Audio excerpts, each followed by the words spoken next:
Wait में वीरेंद्र जी, बिजली की इस अभूतपूर्व किल्लत का कारण क्या है? क्या डिमांड एंड सप्लाई का विषय है, या फिर ये भ्रष्टाचार का मामला है, और या फिर ये पावर कारपोरेशन की अराजकता? देखिए, सारी चीजें हो सकती है क्योंकि गर्मी बहुत ज्यादा पड़ रही है और इतनी उम्मीद नहीं थी। और उत्तर प्रदेश में उत्पादन की वो व्यवस्था नहीं है जितनी डिमांड है।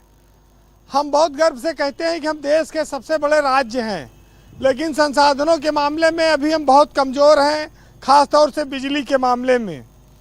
आज जिस तरह से भीषण गर्मी पड़ रही है, लू चल रही है, 48 से 50 डिग्री के बीच उत्तर प्रदेश में तापमान गया कई जिलों में। ये अपने आप में बहुत चौंकाने वाली बात है। उमस पसीने से लोग तरबतर हैं, लेकिन उसमें बिजली ही एक ऐसी चीज़ है जो लोगों के चेहरे पर मुस्कुराहट ला सकती है। अब उस दर्द को दूर करने के लिए बिजली की राह तकते तकते लोग रात भर जाग रहे हैं, लोग परेशान हैं। बच्चे, महिलाएं जो दिन भर काम करके जाते हैं, उनकी नींद नहीं पूरी हो रही है। ये तो सारी समस्याएं हैं, लेकिन एक बात समझ में नहीं आती है कि पहले बिजली के बल्ब आता था 200 वाट के, 100 वाट के, 60 वाट के। अब बिजली का वाट हो गया 10, 15, 20 वाट के बल्ब लगने लगा। तो ये बिजली की जब खपत घट गई तो बिजली जा कहाँ रही है? बिजली पूरी मिल क्यों नहीं रही है?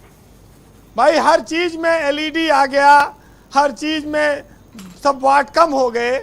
पंखे अब कम वाट के आने लगे, कूलर एसी कम वाट के आने लगे। फिर ये क्यों ऐसा हो रहा है?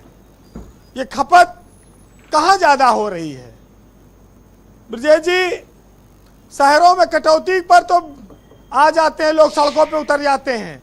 गांव में लोगों का हाल यह है कि शाम से छत पर जाए के तारा गिनत है रात भर बैठ के, और वहाँ किससे कहानी चलती है, और उसी में एक आदमी बेना चलाता है, हाथ से डुलाता है पंखा। माएँ अपने बच्चों के लिए वो सो जाएं, उनको रात रात भर जागना पड़ता है। बड़ी विचित्र स्थिति है। एक चीज़ अच्छी है कि रात में बिजली काट दिए तो छोटे बच्चे खुश हो जाते, चलो आज पढ़ाई ना करे पड़े, लेकिन उनका भी भविष्य एक तरह से कहा जाए इस गर्मी ने खराब कर रखा है। आज अस्पतालों में भी मरीजों को बिजली पर्याप्त रूप से नहीं मिल पा रही है, और ट्रांसफार्मर जल जाए। गाँव की हालत तो यह है कि बहुत टाइम लग जाता है, शहरों में तो मान लीजिए जल्दी काम हो जाता है। देखिए, जब हर घर में सरकार ने सोलर लगवा दिया तब वो बिजली कम पड़ रही है। आप देखिए कितने घरों में तेजी से सोलर लग गए हैं, घर घर गली गली सोलर लगा, और तब भी बिजली नहीं मिल पा रही है। बिजली जाए कहाँ रही है? अच्छा, गर्मी इतनी है कि न पंखा काम कर रहा है, न कूलर काम कर रहा है। अगर एसी नहीं है आपके घर में तो आप सो नहीं सकते हैं। दीवार वाल जलती है पूरी पूरी रात।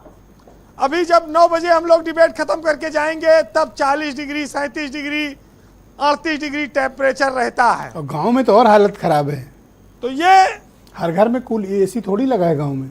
वही चीज कह रहा हूँ, लेकिन हमारे यहाँ स्थिति बड़ी विचित्र है।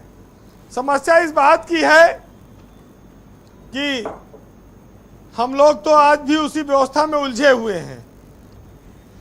बिजली संकट दूर कैसे हो? आम आदमी के 5,000 रुपया बिल बकाया हुआ, बिजली काट दो। सरकारी तंत्र का करोड़ों रुपया बकाया है, बिजली काटने की हिम्मत नहीं है। सारा नियम कानून गरीब और कमजोर के लिए है, इसलिए बिजली विभाग डूबा हुआ है। आज तक किसी थाने की और पुलिस चौकी की बत्ती कटी है? थाने की बिजली कटी है तो लाइनमैन का बंद कर देगा, दरोगा उनके मोटरसाइकिल के चलानों कर देगा। हमें लगता है ये लोग कभी बिल भी नहीं देते होंगे। हाँ, क्यों देंगे बिल? जब जरूरत है, जब तोड़ फोड़ होगी तो पुलिस बुलानी है, तो पुलिस से बिजली बिल कौन लेगा? वैसे एक चीज आपको बता दें, पुलिस तो बदनाम है भ्रष्टाचार के लिए। पुलिस पैसा तो लेते कम से कम आपका काम तो कर देती है। ये बिजली के इंजीनियर, ये बिजली विभाग आपका बिल पूरा लेता है, आपके मौके पर कब खड़ा होता है?